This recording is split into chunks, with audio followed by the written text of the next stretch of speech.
21st Century Entrepreneurship with Martin Piskarik. So what advice would you give to someone who is just starting out in trading? Well, number one, there's a lot of snake oil out there. It seems like, with, the inflation in the U.S. is the highest it's been in 41 years. There are people that are coming out of the woodwork to try and teach people how to do things, how to make money, and they think it's a get rich quick. It's not. It is not. And the number one thing that I tell all new people that ask me that question is, whatever someone is showing you, if they say, hey, I've got this great indicator, and when it happens, the market does this or does that, make sure that you can verify that with your own eyes first.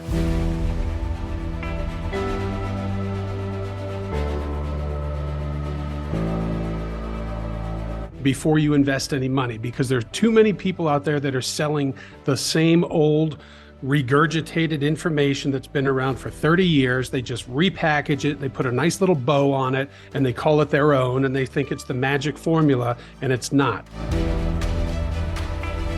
This is not a get-rich-quick business by any stretch of the imagination. It's actually difficult, but the difficulty lies in the emotional side of this. Because the actual rules are pretty simple. We have three key rules that we follow.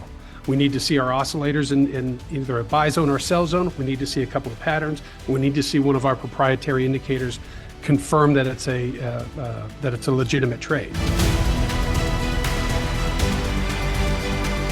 Other than that, it's pretty simple, but it's the emotional tug of war.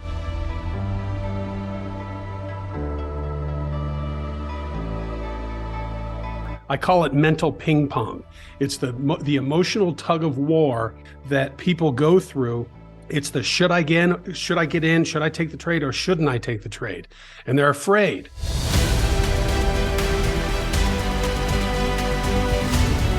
And the reason they're afraid is because they haven't seen what they're doing work enough to give them the confidence to take action. So again, I'm going to back up a little bit here and say the number one thing is make sure that you can see on your chart that what that person that's trying to sell you something is telling you actually works, and you can verify it. That's key. How can I verify? There is every chart, and by the way, I'm sitting in front of my trading computer right now. I sit in front of I'm looking at Apple, Facebook, NVIDIA, the SPYs. I look at all of this. So I like to say that I practice what I teach. Okay, I'm not just selling this method. This is something that I've been doing for 24 years, and it's a repeatable method. So that, I can teach you how to do this, Martin, put you in this seat, and within a short period of time, 30 to 60 days, theoretically, you can execute the same way I do. And that to me is incredibly important, because you don't want a lot of your trading successes to be based on your, unique ability to see something that no one else can. We have this very, very simple approach, and it's software that I developed over the years. And all of my students use it. It's called Triple Sync Logic software. And what it does, what's unique about it is that it allows us to see what the smart money is doing. The smart money are the professional traders. And during the day, the professional traders will change the price direction of a stock many, many times. And they're doing this to try and fake out all the people that really don't have a solid plan. So if you can see what they're doing, and you can get in right before they change the price direction, you can do very well. It's the old, I equate it to, people say, hey, you want to become a millionaire? Watch a millionaire. I read this recently, where if you hang around 5 millionaires, you'll be the 6th. Just like if you hang around 5 bums, you'll be the 6th bum. Be careful who you hang around with. And trading is no different. You just want to be You want to follow someone that has done it, knows how to do it, and can teach you how to do it without it being complicated. And we don't have any complicated strategies here. I don't believe in those. And the truth is, I couldn't even put on a complicated option strategy if there was a gun to my head. I don't know how to do them. I was taught many, many years ago by a guy that said, do you want to learn to become an expert in options, or do you want to learn how to make money trading options? And I said, I want to make money. I don't really care about being an expert. You can call me whatever you want as I'm driving to the bank. I don't care. I want to learn how to profit from this. So that's pretty much how we do things here at the Wealth Builders Institute. So it's not just about luck, it's some kind of logic. And I need to invest 30 to 60 days to actually start feel that logic, to start to have it make sense, and to kind of jump off the screen. To make sense. Okay. When you first look at charts, and I went through the same thing when I sat there with my mentor. I like to refer to him as my 7-figure mentor, because he was making a ton of money by himself at his house with basically no contact with the outside world. And so it's like, hey, this guy's doing it. And so I wanted that lifestyle. I wanted to be able to do that. So I did everything he said. I sat there, and I used to fly out to his house every 2 weeks, and I did that for about 5 months. And so my commitment was there. But, back to the software, everyone that looks at charts is looking at some sort of charting platform. We use TradeStation. There's a handful of them out there, and they plot the actual price bars and the indicators. And once they're on there, I can show you, very quickly how everything works. And the final thing I'll say about this is, when you start to learn how to do this, there's no reason why you should risk any money. That you shouldn't lose a nickel when you're learning how to trade. And you can trade by writing down your trades on paper and proving to yourself that you get it down, that you understand it. And then you get in with one contract, a $300 investment with a $15 risk, so that you have real money in they call it skin in the game. A little bit of money in the trade, but what that does is it triggers all the emotions that you will experience when you're trading more money. And it's just a good way to condition yourself to practice.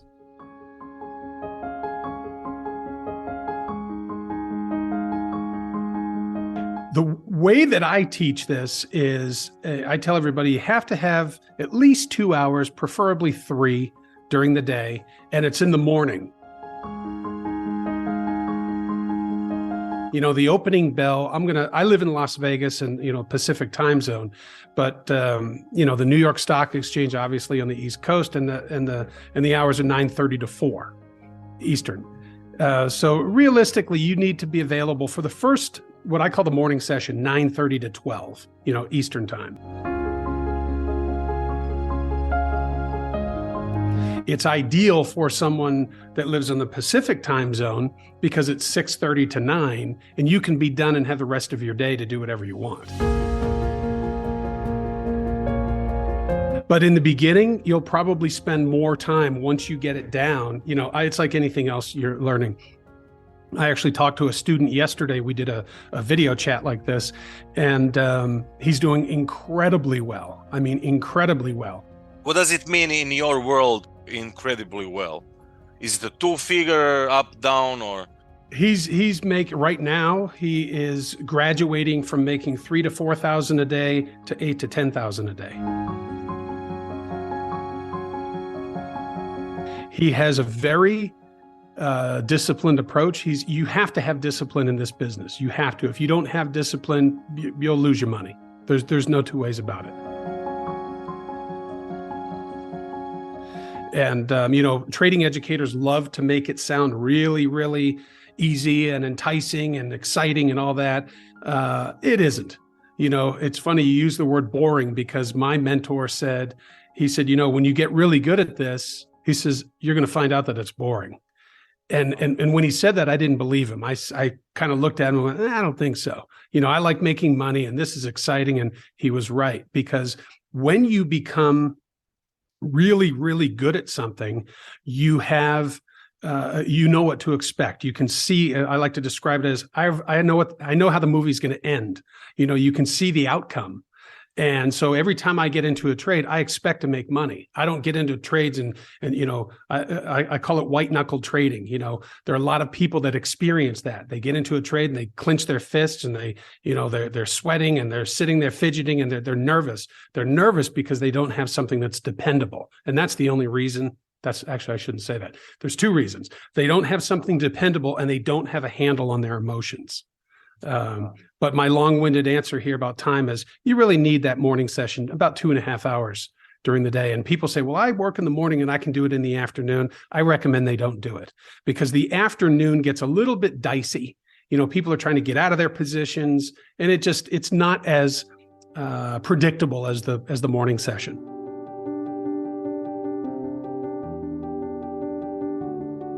What other, let's say, personality traits and maybe behavioral patterns, maybe daily routines do we need to actually succeed? I call them the 3 Ds: desire, dedication, discipline. You have to have those. Obviously the desire. If you don't have any desire to do this, then don't even start. It's almost like, I use analogies a lot in my teaching, and I talk a lot about diet and exercise and how it correlates to trading. And you might think, what is this guy talking about? Well, so many people over the weekend, I'm gonna lose the weight. I'm gonna start Monday. And then Monday rolls around and they're looking at the donut shop with their coffee and they're like, well, maybe I'll start tomorrow. They really don't have that discipline, that desire to make it happen. And, to be successful in this business, this is an incredibly repetitive business where we teach 4 patterns, and I won't bore you with the details of those, but we need to see 2 of our 4 patterns appear before we will get into a trade. If we don't see that, we sit on our hands. We don't do anything. And this phrase that I started saying years ago is, we get paid for being patient. So you might sit here and, in front of your trading computer, you might sit here for 45 minutes, an hour and 15 minutes and do nothing. You never click the mouse and you're just sitting here watching, and that's actually good, because not trading is a trading decision. If your indicators don't line up to tell you that it's safe to, jump in the water, then don't do it. And so many people treat this like it's a video game or entertainment. So if you have that, or worse, gambling, if they look at it like that, then you shouldn't, I strongly suggest you avoid it. But it is, like I said, it's a repetitive business. And once you get it down, you're calm, you're comfortable, and it does take a little bit. There obviously is a learning curve, to accomplish that, but anybody can do it. Any other red flags, not to go into specific direction, or to go with a specific mentor or methodology? I'm going to just kind of come back to what I just said about, if you don't have self-control and discipline, then you shouldn't do it. So that's the basics. It really is. It really is. A lot of people, they know no moderation. and if you are one of those people, then this is probably not a good fit. And about desires, what are your desires today? And maybe if you can share a few desires 20 years ago, what was the transformation between desires back then and now? Sure. I'll even go back farther.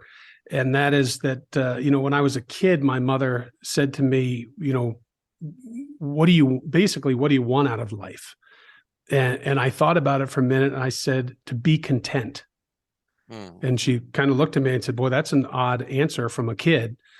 And I said, we all have things that we're concerned about, we worry about, we're, happy about, and all that. And if you can live in a world where you have very little worry, you're happy with where you are at that time, then to me, that's worth a lot of money. And, you know, people talk about trading and making a lot of money. And what they're really saying, and what I really hear, and you know, my journey throughout this business is that money buys the freedom. I'm after the freedom more than anything. You know, you can't take that money and you know, buy well, that's not, I mean, money is a vehicle to get you somewhere. That's all it is. You cannot trade money for freedom, let's say. Right. Maybe right. And you know, it's, you know, the artist Prince, he said something a long time ago. I thought it was funny. He said, money won't buy you happiness, but it will pay for the journey. Ah, nice one. And yeah, I thought it was great. And I've never looked at money as like the be all end all. I've always looked at it like those bills are going to get me that, or they're going to get me this experience. And I'll tell you a quick story. I'm 58 years old this month, and I have a 13-year-old son. And we went somewhere a couple of weekends ago, and he immediately, you know, pulled out his phone in the car, and I said, "Hey, turn that off. You need to look around here and see what this is all about." And I said, "I'm going to tell you something, kid." I said, "You are fortunate that you can have anything you want. You know, the money is there." And I said, "You also have the benefit of an old dad. And I will tell you that what I've learned is most important going through life are having memories." And that's, to me, it's the freedom. You want to, hey, I want to see what Croatia's like. Well, jump on an airplane and go see it. You know, if you don't have the money to buy the ticket, you can't go see it and create that memory. So it's, you know, everything to me is it's almost like a chess game. Okay, I want to get over there. I want to see the Grand Canyon or something. Okay, well, you can drive there and spend $40, well, today, $80 in gas or whatever it is, and go see it. But then you can go to a country like yours. You can go all over the world if you want. And, you know, which it obviously costs a lot more money. But it creates those memories that, you know, last forever. I sound like a what do you call those guys? The self-help guys right now. I don't mean to, but it's just the way that I look at things. I don't really care about money. I care what I can do with it, what I can, you know, the experiences that I can literally buy with it. That's what's important.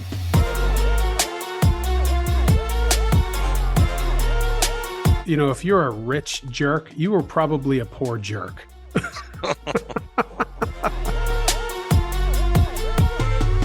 And, you know, my experience is I like, I'm a generous guy. You know, I like to pick up the tab all the time. You know, I don't, you know, dinners, you know, whatever the amount, I don't care. I just like being able to do that. It's like, it gives you a good feeling, you know. But I wouldn't worry about that. You know, I wouldn't worry about money changing you. People say it all the time, and I've said it 100 times. Oh, money changes people. Like I said, I think it just amplifies your personality. You know, if you're a nice guy to begin with, you're just going to be nicer. You're going to be that nice guy with money, which generally translates into, you know, being generous. But I don't think it's an issue.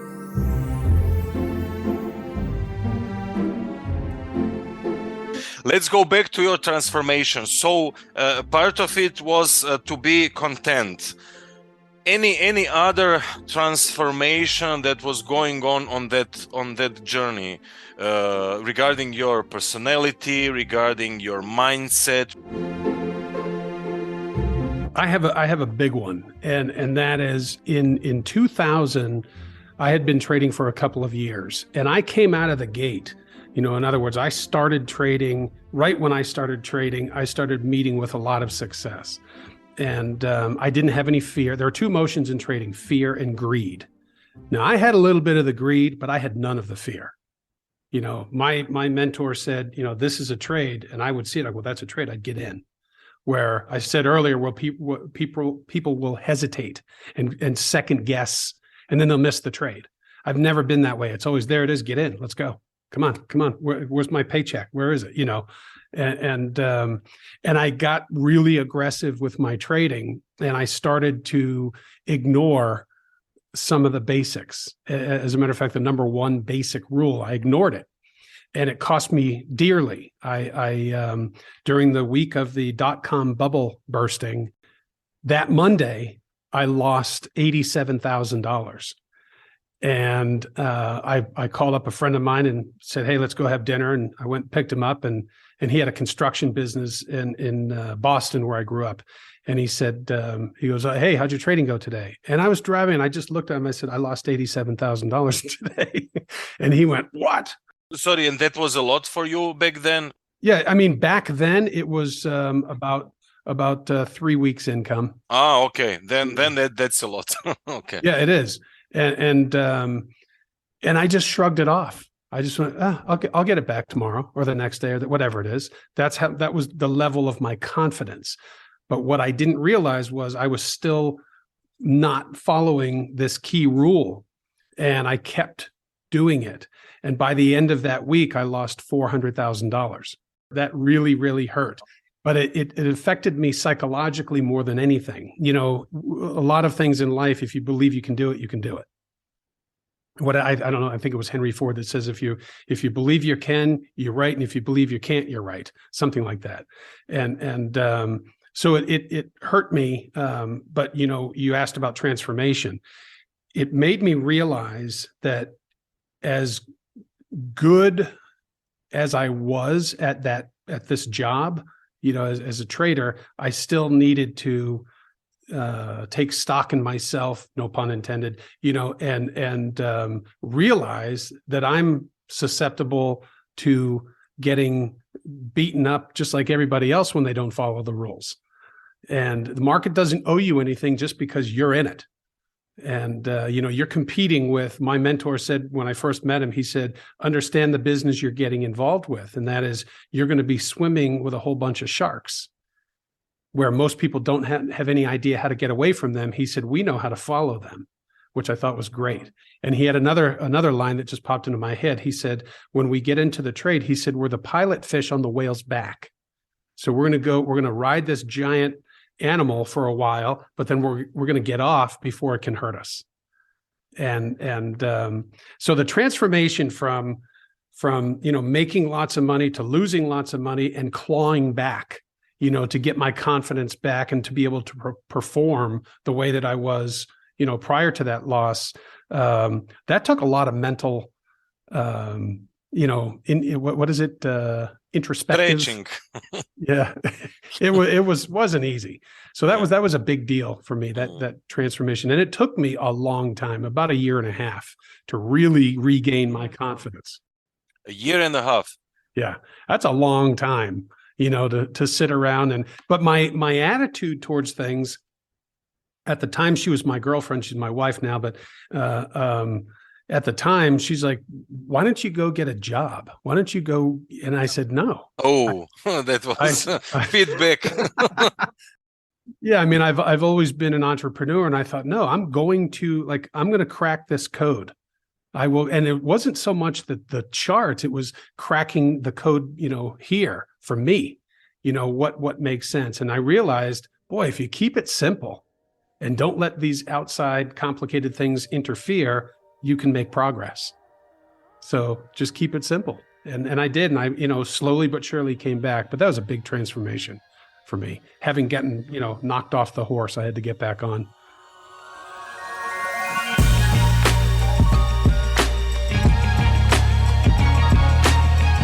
I suppose all of that needs time and years to learn. But what are a few basic things to start with? Well, you know, we've all heard that practice makes perfect, right? In anything. And I've always said that's only half right. And I learned this from a guy many years ago. And he said, perfect practice makes perfect, because you can get really good at doing something the wrong way. And, you know, obviously that's what we want to avoid that. And when it comes to trading, you want to make sure that you are doing things the right way. And if you this sounds like an obvious statement. And if you're not, you have to have the ability to stop yourself. It's like the world famous Las Vegas Strip is about 20 minutes that way. And I can go down there right now and I can see hundreds of people, thousands of people sitting at the tables with a new system that they came up with, at home, and they flew here to try it out.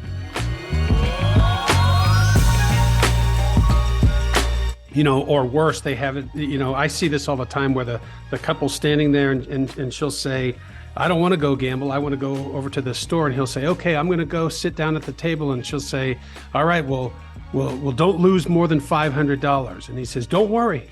Don't worry, I won't. Now, so what do you think is going to happen? The guy's going to sit there at that table until he loses that $500, because the odds of him turning it into 5,000 are slim to none. So it's like, I've heard that many times, and I kind of chuckle and think, you're better off just walking around and seeing the sights and keeping the 500 in your pocket, because the odds of you turning that into something are very, very slim. But they're going after this dream. They have this idea that it's going to somehow turn into this. They're going to be on the news that night having pulled the lever and made $1 million.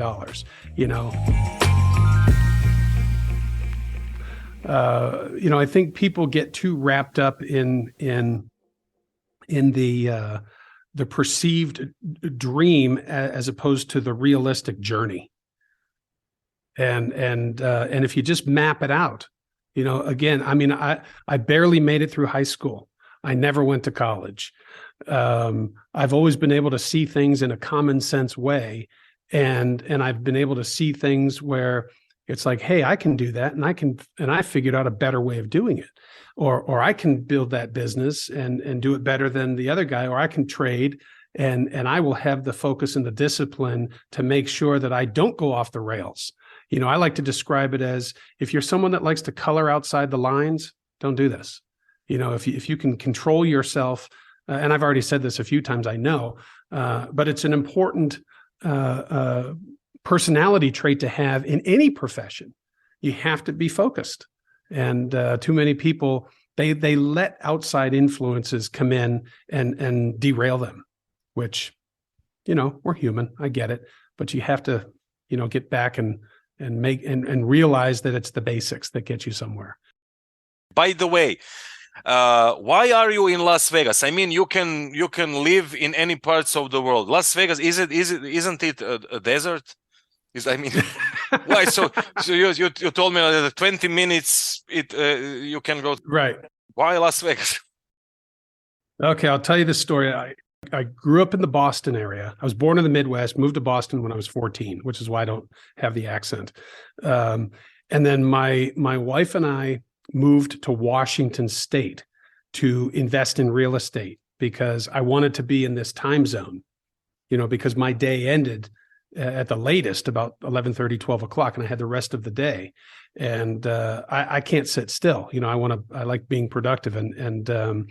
And I had a friend there, and I won't bore you with the story, but we moved out there for the opportunity to start buying a whole bunch of houses and renovating them and selling them. Well, the deal fell apart. I like to describe it as we were driving through Montana, the deal fell apart. So when we got there, it didn't work. So we were there for 2 years. My wife is from Mexico, and where we lived in Washington, I describe it as it's either, and the people from Washington won't like this, but sorry, I live there. I know it's true. It's either gray, drizzling, or raining. And I like the sunshine. My wife grew up in the Sonoran Desert in Mexico, sun shining all the time. And one day we're sitting at dinner, and I looked at her, and she wasn't happy. My wife's beautiful, smiling all the time, and she had a sad face. I said, "What's wrong?" And she said, "I don't like." And she never complains about anything. She said, "I don't like it here." And I remember I put my fork down, and I said, "I don't either." I said, "Let's get out of here." And we didn't have our son at the time. And I said, "I have an idea. Let's move somewhere where we'd like to vacation. So when I'm not trading, I'm not working, we're at that spot." So 3 days later, we flew to Mexico, to this little beach town called San Carlos, right on the Sea of Cortez. Flew down there, checked it out. I looked at her. I said, we're moving here.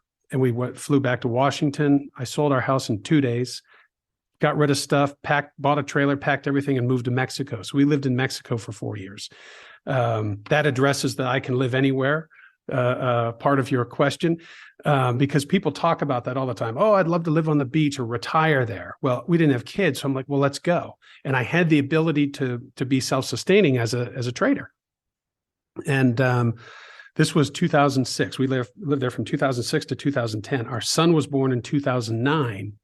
And all the economy went way down here in the US, real estate prices dropped and all that. And I didn't want to raise my son in Mexico. So I said, we need to move back here. And I said, I'm not moving to where it snows anymore. I'm not doing that. It's too cold. I'm not a fan of California and, the taxes and everything. And, we just looked at a map and my uncle lived here. And I said, I'll go up there and check it out. And the main reason we moved here is I thought, well, I'm going to get into teaching people how to trade. And this is Convention Center USA. This is a great place to do this.